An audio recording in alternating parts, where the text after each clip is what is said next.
Here we go with the second installment of the video series of Overcoming Depression in America. And everybody, I was raised by a man from the Bronx who told me repeatedly, over and over again, all of the time, that every adversity we face in life is like another coat on the shield of armor that protects us from the next challenge that's coming down the pipe.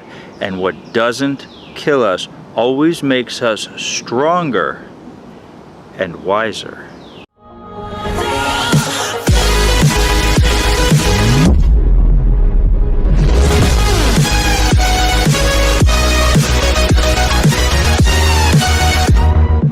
Without having challenges, folks, we're just in death's waiting room. We need to learn to look at adversities as adventures. And you may say, why are you smiling, Ben? Why does the topic of depression make you so happy? Well, we need to welcome life's adversities. These adversities are what's causing the negative thinking that depresses us. And we learned in the last episode, the secret to overcoming adversities is taking positive action. And today we're going to expand on taking those actions, how to do that, with a couple of key concepts and practices that you can use right now. And these are techniques that the most successful people in this nation's history have used, and we've affected great change with the last video, so I'm pumped up for this. Little nugget, everyone. Let's start to look at life's adversities, life's challenges, as that great adventure. It's like the concept that the journey becomes greater than the destination. We're going to overcome our adversities, and if we take the task, the mission of overcoming these challenges as a learning experience and the truly great adventure in life that it is, then we're on the right track.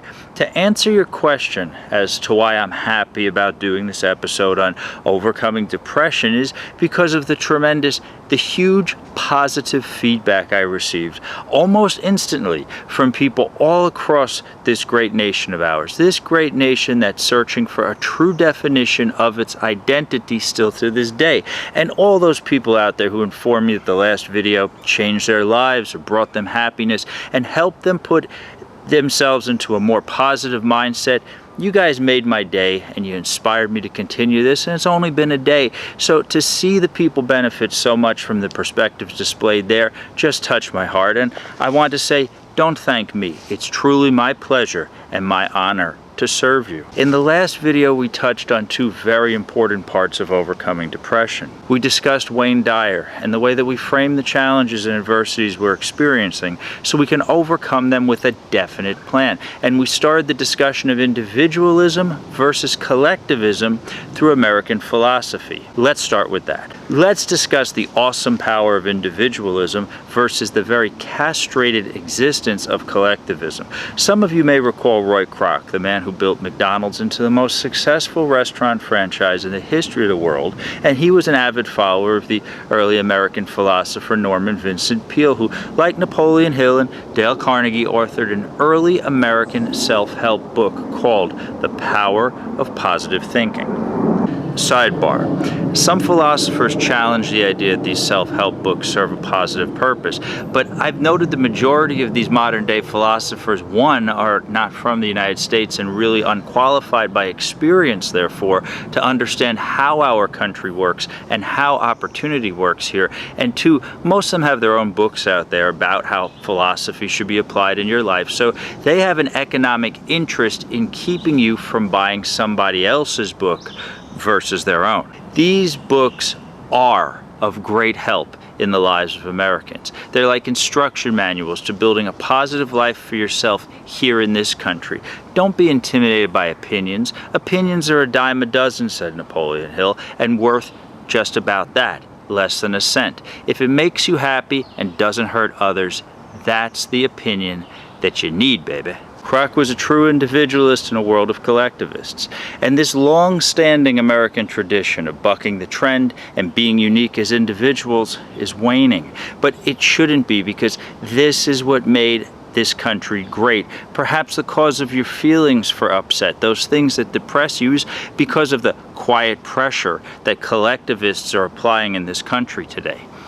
Thinking like individualists and not collectivists is what made this country so special. Henry Ford in the car, Nikola Tesla and electricity, the Wright brothers in the airplane, the train, the plane, the automobile, electricity, everything was about thinking outside the box. And that comes from right here in the good old US of A. People will tell you to think inside the box and who use absolute terms like the way it works, this is how it goes, they do it this way. Who's they? Who refer to events with deceptive terms of this ilk have a solid and without doubt view of you as their competition, and they're just trying to shut you down like the haters they are. Individuals think outside the box. They have the foresight to try new things and not give in to peer pressure. Henry Ford saw horse carriages and said, I could put a motor on those wheels if I just take the time to think it through. I told an actress I worked with years ago, all of us entertainment people here are in this big old city with no beach, no sun, no low-hanging fruit to grab from, trying for the same jobs and doing the same auditions for the same movies and the same producers, and we're all stuck in this box, and what we need to do is our own thing. Be unique. Because thinking outside of the box means we see the potential of leaving the city and going to the beach and being a big fish in a small pond in a place where is not doom and gloom, but rather sun and water and fruit hanging from the trees. Collectivists are stuck in the dirty and dark city. Individualists see the sunshine and the sand on the shores, and they go and they do everything to plant their feet on that beach. Don't do what everybody else is doing. Do your own thing. If they jumped off a bridge, would you follow them? Perspective of the situation at hand is how we begin to build a definite plan toward resolving depressing thoughts. This is how we find a solution for the situation we're in. Let's frame the picture of individualism versus collectivism. On one side of the canvas of the painting we're about to make is Roy Kroc, a salesman who was selling blenders and milkshakes, multiple milkshakes simultaneously, as shown in the fantastic film The Founder. I suggest everybody check it out in the links below. Kroc was like many salesmen. He had the foresight to understand he didn't want to work a 9-to-5, that he wanted to be his own man, and he set out across the country to seek his success on his own terms. And I love Roy Kroc because when he and his wife had passed on, they left the bulk of their fortune from McDonald's to charity. And that's aces in my book. There's nothing like a man who does what he wants to do. First, he must do what he has to do. Life is about needs and wants. We must do what we need in order to survive. That comes first. And then when we've done what we have to do, we can eventually do what we want to do. If you're feeling down, take this little nugget. You may not like the idea of having to say go haul garbage today, but the payday you'll get from it can be used to help you do the things you want to do, like beginning your business. This is how independent individuals think. They understand the greater the sacrifice, the greater the reward. Roy Kroc left the woman he loved dearly and drove across the country because being a unique individual meant so much to him that he was willing to lose everything to be free. And if you walk away from this learning one thing about individualism, let it be this: the greater the sacrifice, the greater the reward. We must do what we have to do before we can do what we want to do. And when we do what we have to do, it gives us the means to do what we want to do. And individualists think outside of the box.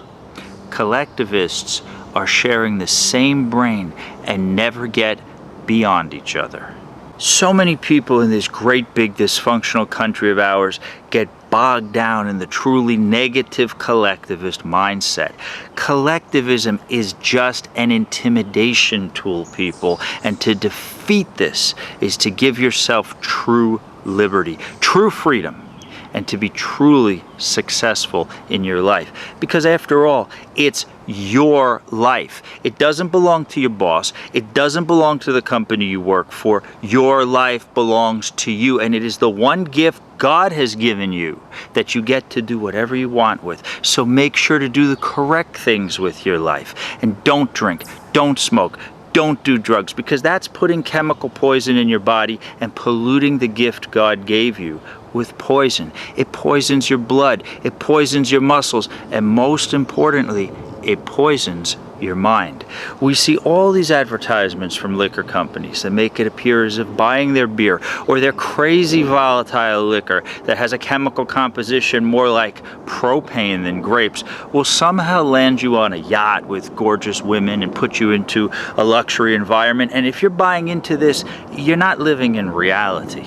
I wonder if they ran advertisements with a man sitting in an unfurnished apartment in a ghetto all by himself celebrating his 50th birthday eating ramen soup, if they'd be able to sell you on the idea that this poison is his drink of choice and therefore should be yours too. Is it even legal still to run liquor advertisements on television? I wouldn't know. I haven't watched TV in 20 years. Now everybody, here's the crux, the important part of understanding books like Think and Grow Rich and others that teach you about success. They teach you that being rich and being successful is not just about money, that riches and success in America involve many things, including, yes, money, but they also involve education, invention, work ethics, and personal credo, and more than anything, that without an understanding of this, we are not thinking correctly. The same train your brain thinking that philosophers like Socrates, Plato, and Epicurus employed. So here's good reason not to listen to the negative naysayers that claim Napoleon Hill, Dale Carnegie, or Vincent Peale didn't produce works valuable to the individual. Same said for people like Dr. Dyer, who we'll now discuss, and Rick Warren, and Tony Robbins, and even Don Lapre. Briefly, does anybody remember Don Lapre, the guy with those late night infomercials telling you to run little ads in newspapers years ago, quit your job and start your own business? It's very sad the route that he wound up going down. It truly is. And yes, he was a hokey kind of hard sell character, but Don Lapre even was a self-help figure who actually helped people. Lapre gave people the inspiration to change their lives for independence and success. People paid for his course and actually began to use their time more effectively. And instead of hanging out in bars or watching TV all night, they got engaged with other people.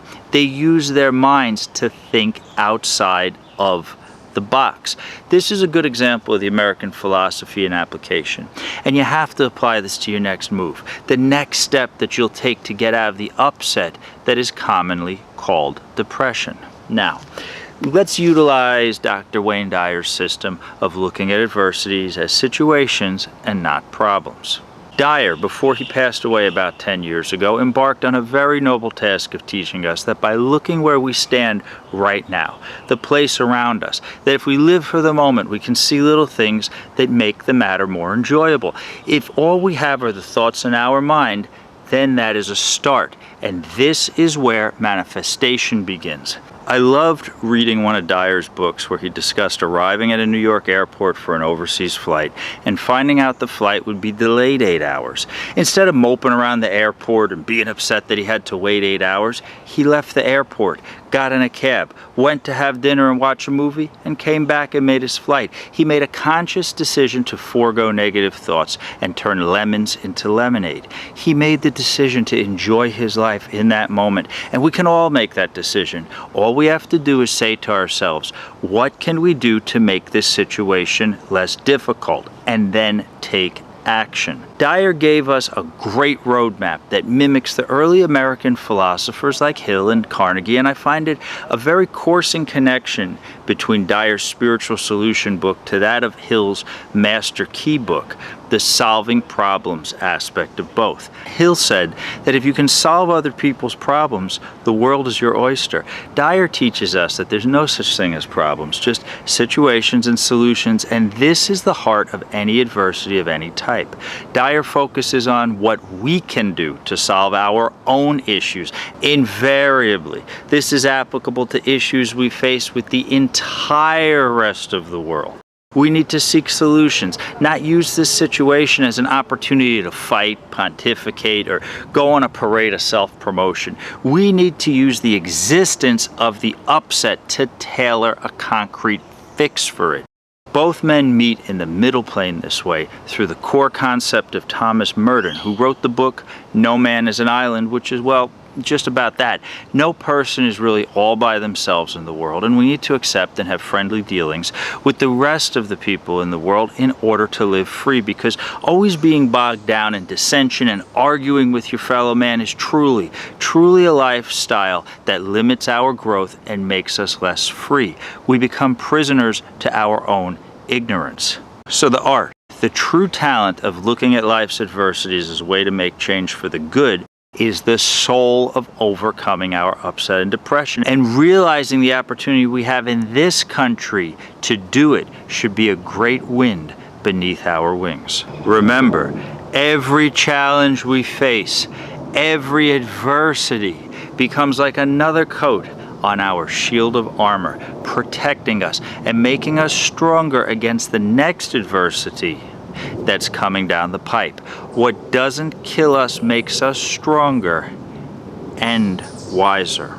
Dyer's book focuses in a couple of ways on building what Hill called PMA, positive mental attitude. And the Hill books are really excellent precursors to Dyer via PMA. Dyer additionally teaches us some of the biological applications we can apply to achieve PMA, and a positive mental attitude is the #1 most important step to defeating negative, depressing thoughts.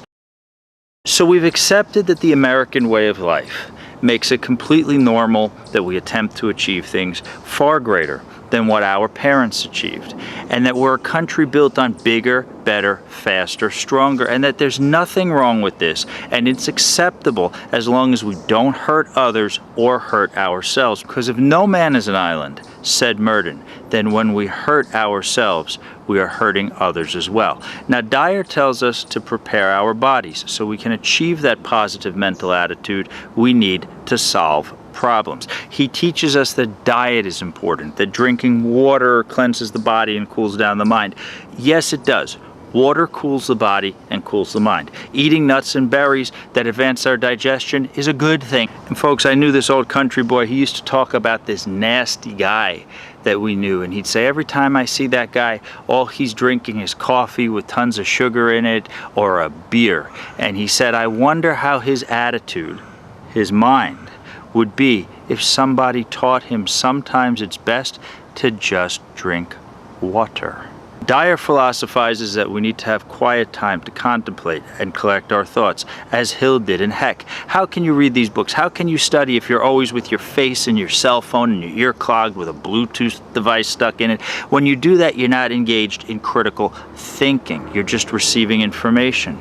You're not solving anything. You're just receiving information. Take time to put the phone down, to put the computer off. Take time for yourself. I remember when my daughter was in junior high school, she was coming home and going into her room and spending what seemed like every second of her day on her iPad, and when her grades came in, she was running C's and D's.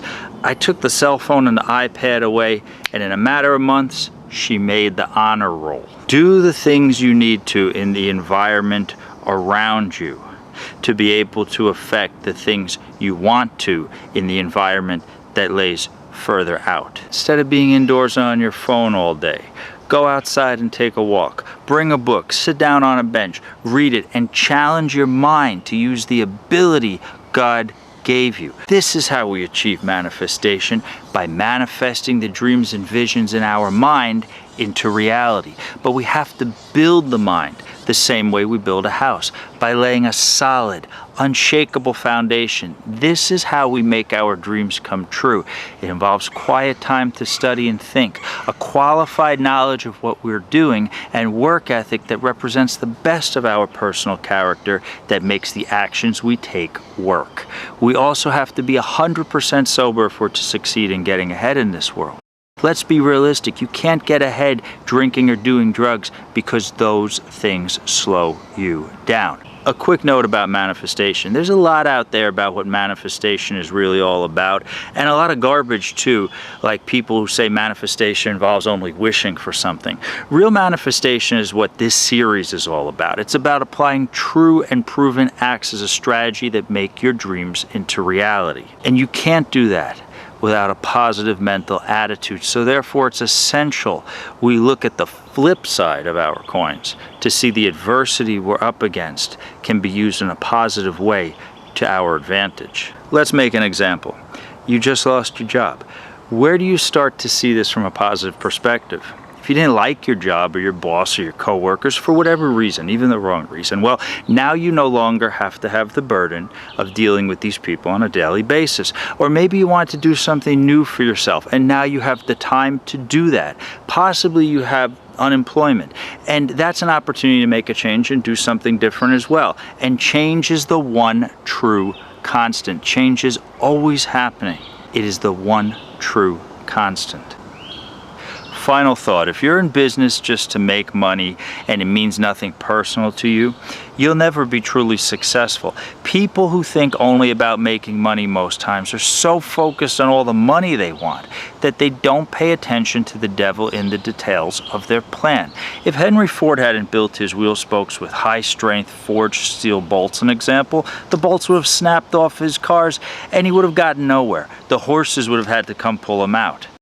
You overcome this danger by doing something that you love. And if you love what you do, you will never work a day in your life.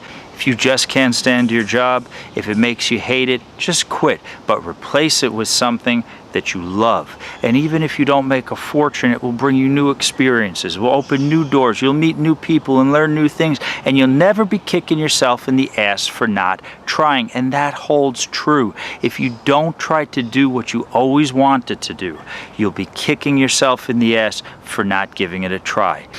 Please click on the like and notification buttons below, and be sure to tell us what you think and what you want to see and hear on this channel. The books and the movie discussed have links below, and you can go and get your copies today on Amazon. And if you want to shop on Amazon for something unrelated to this program, please use the link below and tell them you landed there from here. All of this helps this channel to grow, and I appreciate it. And if you found this bombastic, fantastic, and out of this world highway of the super cool, inspiring, baby, and you want to buy your friend Ben dinner, click on the link below. And until next time, take care of yourself. Have you been checking out my t-shirts and sweatshirts? I praise Jesus every way I can because he's the Son of God who walked the earth for our sins. Now Jesus told us to go into the world and let others know of his love for us and our love for him. It's funny when I wear these shirts because lots of people across the country in places like Pennsylvania, Florida, and Washington State, they come up to me and say, "Praise Jesus," or "Great shirt." Well, don't thank me. Thank the big man upstairs. However, when I wear these shirts in my hometown in New York City very often, I get these mean looks from the city dwellers, and I can see what that's from. It's the fear they have from the realization that they've not placed God and his Son, who died for our sins, in the right place in their lives. Oftentimes I say to these people, their eyes wide as they realize they're not alone in the world, I tell them, Jesus loves you. And folks, I've had people say to me, I've been staring at your shirt and I understand you're wearing that shirt was done for a reason, and a good reason. So if you remind the faithful that we're continuing to spread the good news, or if you're going to give those who've lost their way a reminder that the big man upstairs will always love them as long as they seek him, you can order these shirts today. The Jesus Is My Homeboy t-shirt, look at that right there. The Reese's Pieces Sweet Savior Jesus, or my favorite, the Ketchup with Jesus t-shirt or sweatshirt. They're excellent quality through Amazon, and all you have to do is click on the links below, and your purchase helps this channel to grow, and I thank you for your support. As always, I praise the King of Kings, Jesus Christ. I believe in you, I receive you, and I love you. You are my Lord. Benjamin Irish here. In these hard times, unfortunately, our four-legged friends are often forgotten about. Please make it a point every single holiday to donate 20 pounds or more of animal food to your local animal shelter.